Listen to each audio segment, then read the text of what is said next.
¿sí? Porque ya se me va el tiempo. Voy a compartir pantalla. Díganme ustedes si se ve.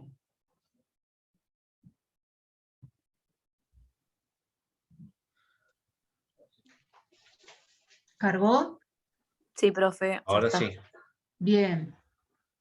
Sociología de la educación, Emilio Tenti Fanfani.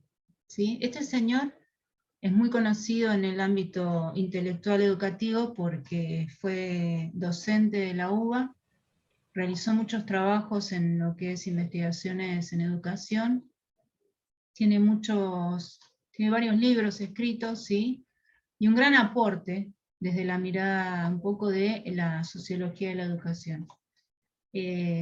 Vamos a ver cuál es la mirada de él en cuanto a la educación y los cambios que se han producido, ¿sí? Bueno, acá les puse licenciado en Ciencias Políticas y Sociales, pero bueno, después participó de un montón de organismos, instituciones, secretarías, tiene una gran trayectoria. Arrancamos. Una introducción como para ver de qué se trata esto. Dice, la educación como un conjunto de prácticas e instituciones que tienen objetivos específicos de aprendizaje es una dimensión fundamental de la sociedad contemporánea. O sea, qué importante que es la escuela, ¿sí? No hay otra institución que la reemplace, por más que, bueno, digamos, hoy en día muchos se pueden llegar a educar por medio de la virtualidad, no a nivel escolar, sino a nivel independiente, ¿sí? En ninguna organización o institución puede reemplazar a lo que es la función de la escuela. Dice, en la República Argentina, cuando hablamos del sistema educativo, nos estamos refiriendo a más de 40.000 instituciones, donde trabajan docentes, administrativos, funcionarios, etc. Más de 700.000 personas, y donde asisten casi 10 millones de alumnos. Dice, la escuela es un asunto de Estado. Hoy se denomina políticas públicas, ¿sí? Cuando se habla de políticas que se implementen en cuanto a la educación, se hace referencia a políticas públicas. Es decir, las intervenciones sistemáticas del Estado en diversas dimensiones de la vida social, tales como la economía, cuando hacen políticas económicas, la salud de la población, políticas de la salud, y la seguridad, políticas de seguridad, entre otras, ¿sí? La escuela es una organización, es decir, constituye un conjunto de reglas, recursos instituidos que estructuran, facilitan y limitan las prácticas de los agentes. ¿Sí?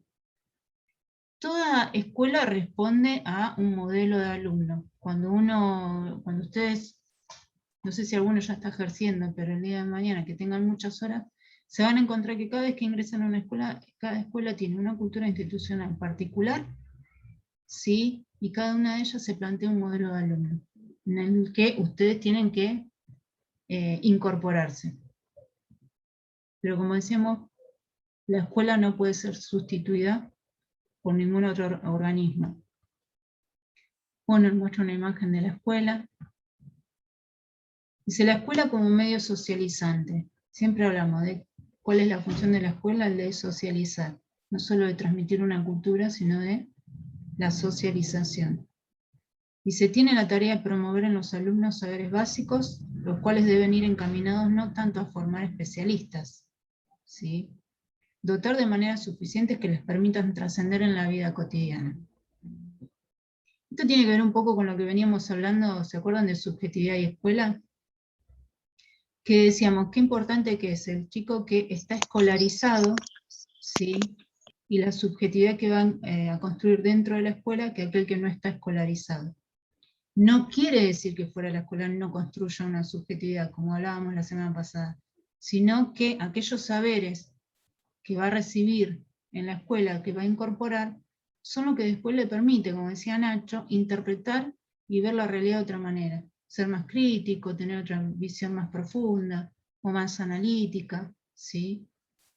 Hay algo que la escuela no tiene comparación que tiene que ver con eso, ¿no? La formación que da la escuela no se encuentra en otro lado. Por más que digamos que estamos en plena era tecnológica y que tenemos acceso a todos los conocimientos.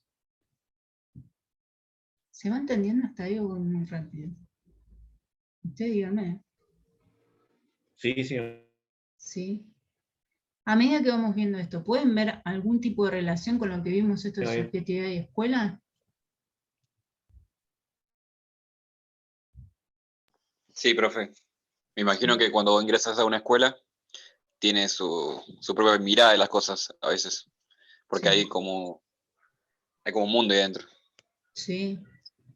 Y en ese mundo es donde tiene que insertarse el docente, ¿sí? Que a veces no es fácil, es todo un desafío, porque quizás esa mirada que tiene la escuela no coincida con la mirada que ustedes tienen.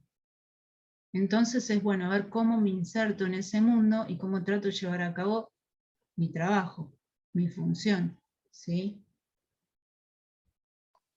También, profe, Sí, También, profe, lo que tiene que ver con la subjetividad es que, por ejemplo, las políticas públicas con respecto a la educación eh, y lo que esperan desde la escuela a veces no se cumplen en todas las instituciones, como por ejemplo en las escuelas rurales o de bajos recursos, quizás hay una política pública que se espera un alumno tipo, digamos, y ahí no se llega, ¿no? Por los bajos recursos y todo eso. Entonces se va a crear una subjetividad distinta a la que espera la sociedad o la que esperan las políticas o el Estado, ¿no? Entonces ahí claro. hay como un interjuego de subjetividades que se distorsiona y yo creo que eso llega a lo que puede ser más adelante, a que los chicos no puedan insertarse, no sé, en las universidades, en los terciarios. O Donde sea, se como produce el gran fracaso, cuando llegan a un nivel fracaso superior se escolar. produce el fracaso escolar, porque no Claro, logran sí, pasar sí. quizás un curso de ingreso por la falencia de herramientas y contenido. Pero lo que vos decís coincide justamente con la situación que nosotros estamos viviendo, ¿no? El tema de la virtualidad. No llega a todos, y eso perjudica esta construcción de la subjetividad a nivel escolar. Qué lejos a veces que estamos de lo que se plantea desde lo teórico de la política pública a lo que es la realidad. ¿Sí? Y en el medio el docente veo que, bueno, qué función cumple, ¿no? De decir, bueno, a ver, trato de hacer lo que puedo con lo que tengo, con lo que me encuentro y con lo que cuento también, ¿sí? Porque también es una situación donde, voy a un ejemplo de la realidad, una maestra tiene muchos chicos en un curso donde muy pocos tienen acceso a la conectividad y el resto no accede, ¿sí? Bueno, ¿cómo esa maestra se la tiene que rebuscar para que el resto de los chicos puedan acceder a los conocimientos o a los contenidos, ¿sí? Y no de esa manera quedar excluido. No se logró lamentablemente todo el año pasado y este año tampoco, porque hay muchos que no logran ni siquiera llegar a sacar la fotocopia, es así. ¿Sí? Bueno, pero eso es un poco de lo que usted decía hace un ratito, es muy diferente a lo que uno plantea teóricamente, Sí, que en la teoría es todo hermoso, todo lindo, se sí, supone que vamos a tener todo al alcance de la mano, pero a lo práctico, uno cuando llega a un lugar se da cuenta que tiene que reinventarse y hacer lo que se puede, claro. porque uno ve la bajada de línea de los gobiernos, los que pasan y son hermosos, o sea, si se pudiera hacer todo lo que ellos quisieran lograr, Sí, sería un mundo maravilloso, pero lamentablemente no te dan los recursos o no todos los lugares son para lo mismo, digamos. Al ser un país tan grande no es lo mismo una educación que se pueda dar en Capital a una que se pueda dar en Chaco, ya por diferentes tipos de cosas, ya, ¿no? Entonces claro. como que todo cambia, ¿no? En cada contexto hay necesidades distintas y hay realidades diferentes. Y bueno, ahí está esa gran distancia que hay entre la teoría y la práctica. Es verdad. Bueno, y acá Tenti Fanfani dice, la escuela debe considerar como primer punto que los supuestos que imparte son para una sociedad ideal inexistente, dice. Por ejemplo, esto que decía Nacho, ¿no? Cuando la realidad demanda saberes que permitan sobrevivir. El mundo de la escuela es diferente al mundo cotidiano que viven los niños o alumnos, ¿sí? O sea, ¿qué dice? El que a veces está muy ajeno a lo que uno aprende. Le voy a contar un ejemplo. Cuando se hicieron las evaluaciones PISA, eran evaluaciones que se hacían en los niveles en sexto grado, quinto grado, sexto año, ¿sí? Para ver qué niveles de aprendizaje tenían los chicos. muchas de esas evaluaciones estaban descontextualizadas. ¿Qué quiere decir? Por ejemplo, un chico que vivía en un barrio de muy pocos recursos, ¿sí? Con muchas necesidades, le ponían una problemática, un problema matemático, donde tenía que sacar la fórmula de una piscina, por ejemplo, ¿sí? Y lo que se plantea después es cómo un chico va a sacar la fórmula de una piscina cuando nunca tuvo una piscina en su casa. Entonces eso Se decía, preguntaba qué era piscina. claro, o sea, no tenía relación. Decía, ¿cómo los chicos van a aprender cuando está tan descontextualizado lo que están tratando de aprender y la vida real que tienen, ¿no? O sea, tiene que ser más significativo para que ellos puedan, de alguna forma, relacionarlo en su vida cotidiana. O sea, de eso hubieron un montón de situaciones. ¿Y cuáles fueron los resultados de esas evaluaciones? Terribles, ¿pero por qué? Porque estaba todo descontextualizado, pero no se lo analizó desde ese punto. Los primeros resultados fueron un bajísimo nivel de aprendizaje, pero nunca se preguntaron en ese momento, bueno, ¿por qué? Sí, Profe. sí, Franco. Y yo creo que tendrían que haber evaluado si hacer esa evaluación. Tendrían que haber, para mí no la tendrían que haber hecho como la hicieron. Tendrían que haber tomado el contexto de cada escuela y Claro, que los mismos profesores vean cuál es el... claro. No era el propósito. ¿Cómo, Félix? Yo tengo mi teoría que igual no era el propósito. Todo eso fue hecho para bajar un discurso. Sí, Sí, también, olvídate.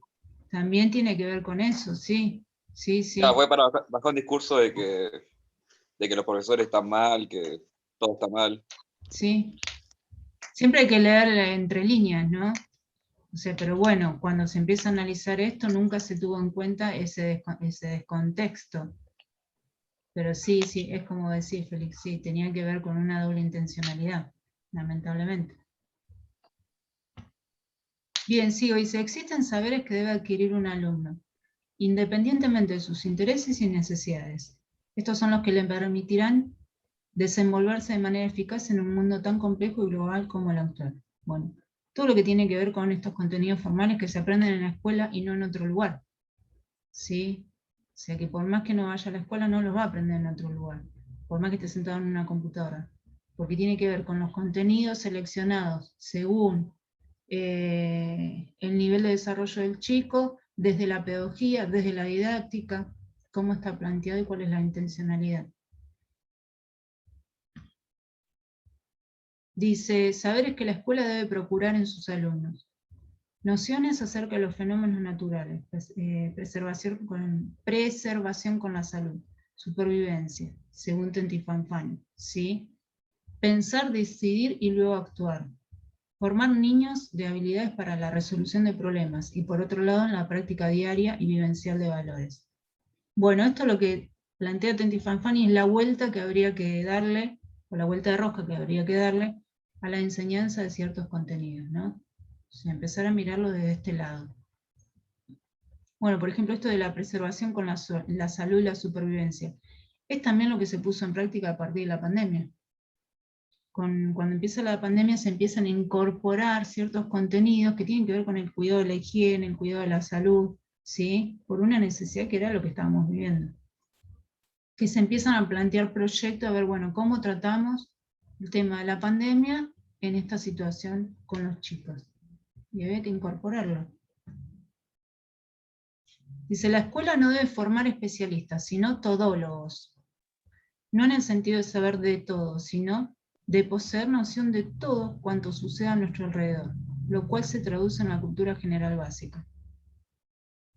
Tener una base, entender, bueno, a ver por qué pasan las cosas, poder analizarlas, ¿sí? O sea, eso es lo que hablamos muchas veces. Esta cuestión de que la educación te abre la cabeza y te permite analizar las cosas desde otro punto de vista. ¿Cómo vamos hasta ahí? Si este tema, yo le digo, bueno, a ver, ¿qué relación lo encuentran con subjetividad de escuela, fracaso escolar y malestar docente? ¿Cuál de los tres relacionarían? Y se puede relacionar todo, profe. Porque alguien que llega a una escuela y no puede incorporarse, es obvio que va a tener un malestar docente, que va a Bien. sufrir de esta problemática. Bien. Y esto también puede llevar al fracaso escolar. Esto que decíamos, ¿no? El no poder incorporar la cultura general básica por X motivo. Si lo llamo a la actualidad, una cuestión de falta de recursos que no me permitan mantener la continuidad pedagógica. También puede llevar a un fracaso escolar. ¿Se entiende lo que digo? O sea, todos los temas que nosotros vemos de alguna u otra forma se relacionan. Sí, Santi. Sí, profe, como dice Franco, todos se relacionan estos temas y también siempre va bajado de las políticas públicas. Por ejemplo, un Estado que no quiere que la escuela saque grandes cerebros, grandes cabezas que piensen distinto, y bueno, va a tratar de interferir en la educación, va a tratar de que se baje el nivel educativo, de que haya pocos recursos, de que haya un malestar en los docentes, de que haya fracaso escolar para que eso no se llegue a cumplir. Entonces encierra todo, ¿no? Y como base tenemos, ¿no?, el gran poder, las políticas públicas y los grandes pensantes, digamos, entre comillas, que tiran esas políticas que no dan fruto nunca. Están tomadas detrás de un escritorio. Sí. Bien. No, y a veces los mismos ministros Sí. que ponen, ni siquiera saben de educación, bueno, por lo menos ahora hay uno un poco idóneo, ¿no? Pero mayormente ponen ministro de seguridad, ponen a cualquier persona, ministro de educación Sí. ponen a cualquier persona, entonces hay como que la toma de decisiones es medio más difícil, ¿no? Creo. Personas Hola. que... Sí, a ver. ¿Cómo va? ¿Todo bien? Todo Pasa bien. que el que llega a ese lugar, como dice Nacho, el que llega a ese lugar de ministro de Educación, de ministro de Seguridad, no llega por capacidad. O sea, capaz que es capaz, pero no es que estudió para eso, sino que está ahí por acomodo. La política es acomodo. O Sí. sea, hoy en día no va a pasar a nosotros, por ejemplo, el día de mañana cuando queramos llegar a seguir creciendo en el ámbito educativo, lo único que podemos llegar es a inspector de una zona. Ya vos querés llegar a más de eso y ya es un cargo político, ya no es por tu idoneidad, digamos. Vos podés saber un montón, pero si no tenés cuña política no vas a llegar. Claro, si querés seguir ascendiendo, ¿no? Sí, se Claro. entiende. Nosotros como docente de educación física, si mal no recuerdo, podemos llegar a inspector de, por ejemplo, acá inspector de Merlo. Pero ya Sí. más de eso, o sea, por nuestra capacidad, ¿no? Por llegar por punto, por evaluación, por lo que sea. Pero ya después de más de eso, o sea, por ejemplo, hacer un inspector distrital o de la zona, ya no podés. Sí, ya te eso estás es metiendo en política en ese sentido, sí. Claro, ya ese lugar es político, o sea que no vas a llegar vos porque sabés un montón, capaz que va a llegar el primo de alguien que está ahí porque llegó, digamos, porque es conocido.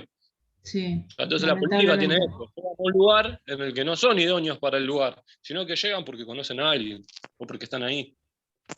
Lamentablemente. Sí, igual al ministro no llega cualquiera. No, No, tiene que tener un... Sí, a tiene que ver. tener Más, tiene que tener algo, pero a lo que yo voy es que el lugar que ocupa no es el lugar que debería ocupar, digamos, o sea, no sé, un economista que es educación, nada que ver, a eso me refiero. Claro, tendrán que poner a Tefi Fanfani de ministro. Claro, pero es verdad, o sea, lo que Javier quiere decir esto, ¿no? Que personas que no han caminado la escuela, que quizás tienen toda la experiencia o pueden tener una visión mucho más enriquecedora, nunca va a llegar a ocupar un lugar así, sino que lo va a ocupar una persona por acomodo, que ha sucedido lamentablemente muchísimo, y a través de la historia se ha producido el tema de los acomodos en los distintos gobiernos, por eso hay tantos cambios. Es muy difícil cuando pasa de un gobierno a otro que se mantenga, por ejemplo, un ministro. Generalmente siempre se produce. Y las grandes ideas sobre educación que fueron naciendo no fueron generalmente por acomodo, como Paulo Freire y todos esos autores contemporáneos, sino que vienen de un exilio, de luchar contra el gobierno, de ser perseguido por militares. O sea, qué distinto es entonces poder llegar con Lo contrario. Claro, vos te referís ¿no? a los grandes pedagogos, Paulo Freire y Simón Rodríguez, hay un montón que no lograron ocupar esos lugares, ¿verdad? Sí, personas pasa, que... profe, creo que Sí. Sí, Que creo que también las ideas políticas en base a la educación también todas requieren su tiempo, que si está poniendo 4 o 8 años el gobierno, capaz que necesita, por ejemplo, en la edad escolar dura 12 años, de primaria, secundaria, y entre esa edad se cambian gobiernos, y hay gobiernos que por más que tengan políticas públicas educativas que pueden ser buenas, las cambian igual por ideología nada más, sin tener en cuenta todo lo que se generó, todas las cosas buenas que esas políticas se hicieron en su momento, solo por simple ideología y mantener la oposición, digamos. claro, por eso digo, no hay una continuidad, ¿no? Esto de que cambia el gobierno de turno y empiezan a cambiar las distintas autoridades según las funciones. No se mantiene la continuidad como para ver el resultado en el tiempo, ¿no? Porque todo lleva un proceso y para ver cuáles fueron los resultados van a ser años de poder analizar, a ver qué se logró, en qué se falló, bueno, todo eso lleva mucho tiempo. ¿Qué es lo que se ha producido en nuestro país muchas veces? Se produjo con la ley federal, ¿sí? Que se terminó siendo no muy bueno. Pero es verdad, sí. Bueno, no venimos mal. Otra función de la escuela será dotar al alumno de los saberes teóricos prácticos suficientes y básicos que habrán de ser el motor para que éste pueda aprender permanentemente e independientemente, y de esta forma lograr desenvolverse de manera eficaz en la vida práctica o cotidiana en cualquier tiempo y espacio. Bueno, esto que sea útil, ¿sí? Todos aquellos aprendizajes que luego les sean útiles para su vida cotidiana. Justo recién nombraron Santi creo que nombró a Paulo Freire. Bueno, Paulo Freire le da esta idea, ¿sí? De que el aprendizaje sea significativo, de que el chico vea que todo lo que aprende después lo puede implementar en su vida. No estamos ajenos a eso nosotros, o sea, no es que estamos muy descontextualizados en ese sentido, ¿sí? Sino que lo que plantea Tendi Fanfani, que hay que darle una vuelta de rosca. Esta situación no está mal, hay que ver qué es lo que se debería corregir o reforzar. ¿Sí? Y él hace hincapié en la parte de la salud. Y si lo relacionamos con la salud, nos tenemos que poner ya en el tema de la desnutrición, o bueno, lo podríamos relacionar con un montón de situaciones que pasa el país. Bueno, y esto que decimos, la escuela es un mundo aparte, ¿sí? Es un mundo de la vida cotidiana según una reconocida tradición sociológica. Bueno, por el tiempo que pasa el chico dentro de la escuela. Dice, el ámbito de mis actos corpóreos vivos, bueno, todo lo que aprendo y cómo me desarrollo dentro de la escuela. Dice, acciones, inserción a la realidad al alcance efectiva, verificar los resultados de sus actos, realidad compartida, objetivos en común, influencia mutua. Esa relación, esa socialización que tengo tanto con mis docentes como mis compañeros, ¿sí? Y cómo constantemente estoy comprobando si lo que aprendo está bien o está mal. Es la comprobación constante, desde distintos puntos de vista que ustedes lo puedan analizar. Una prueba, una práctica, el cuestionamiento, ¿sí? Ese mundo aparte que es la escuela, que no se va a encontrar en otro lugar.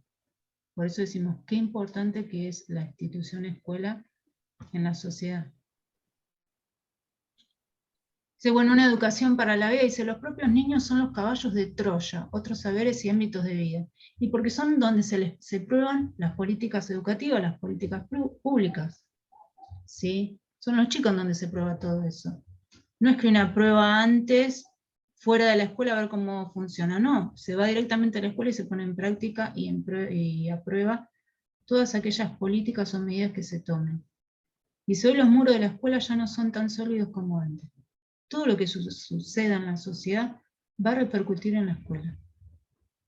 ¿Por qué dice esto? Porque en un momento la escuela trataba de cerrar las puertas y que nada de lo que sucedía afuera ingresara, pero era inevitable.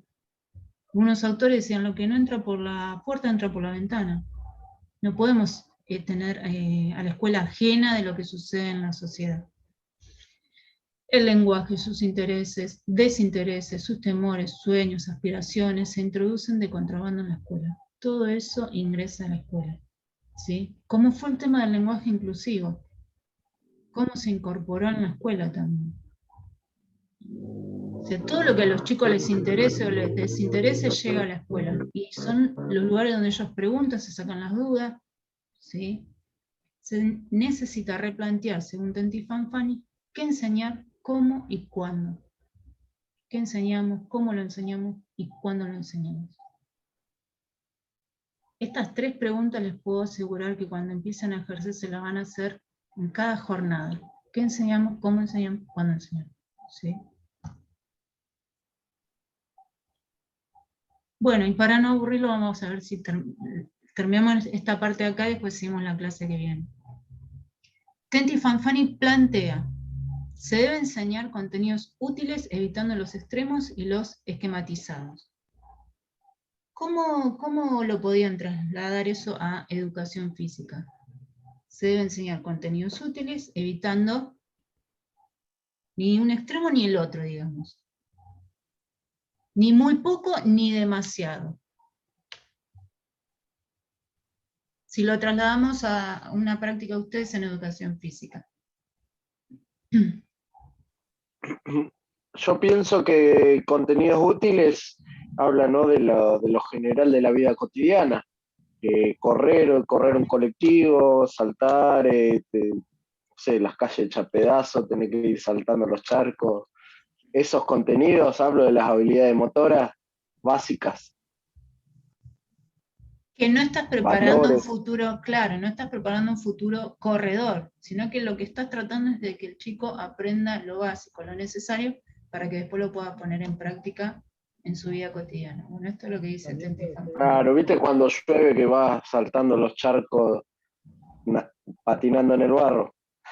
Sí, Y cuando pise una piedrita no se caiga de boca al barro. claro, que pueda hacer equilibrio. Bien. Está bien. Bueno, después dice, cultura general prioritaria, el valor, se verifica en el uso cotidiano. Bueno, lo más importante, ¿sí? Lo que se enseña y sabemos que después se va a poner en práctica, que es muy de lo que venimos diciendo, muy parecido al anterior. Diferencias, dice, el método científico son los conocimientos de bases teóricas del saber, pretendiendo progresar lógicamente hacia la comprensión de la identidad. Bueno, sí o sí, la parte de contenido científico está presente siempre, ¿sí? Que viene a ser la parte teórica, la parte investigativa, aquellos conocimientos que han sido aprobados científicamente. Después la parte pedagógica, el complemento, es inverso a partir de la experiencia y el saber inmediato del aprendizaje. Bueno, sería la praxis entre ambos, ¿no? O sea, la capacidad pedagógica que tenga cada uno para poder llevar a cabo la transmisión de esos conocimientos científicos. Que es ese recorte cultural que es lo que se pretende que el chico tiene que incorporar. Recorte cultural, conocimientos o contenidos básicos, ¿sí? Que le permita luego interactuar en la vida cotidiana. ¿Se va entendiendo?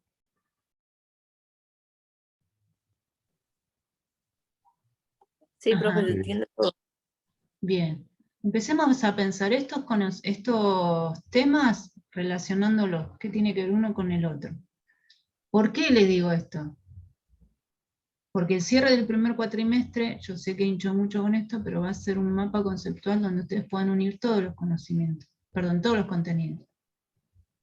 Y para fin de año la idea sería un segundo mapa conceptual que complemente el primero, entonces en el final me presentan ese mapa, me lo explican y listo.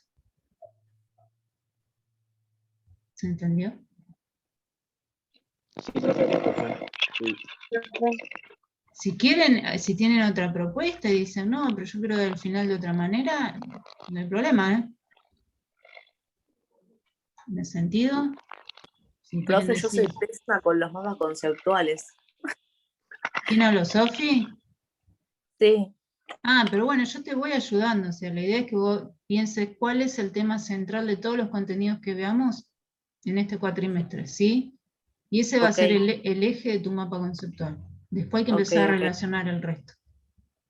Dale, bueno, está bien.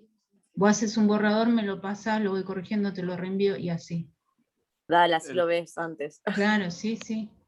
¿Están de acuerdo o alguno dice, no, vamos a un parcial? Sí, profe, está bien.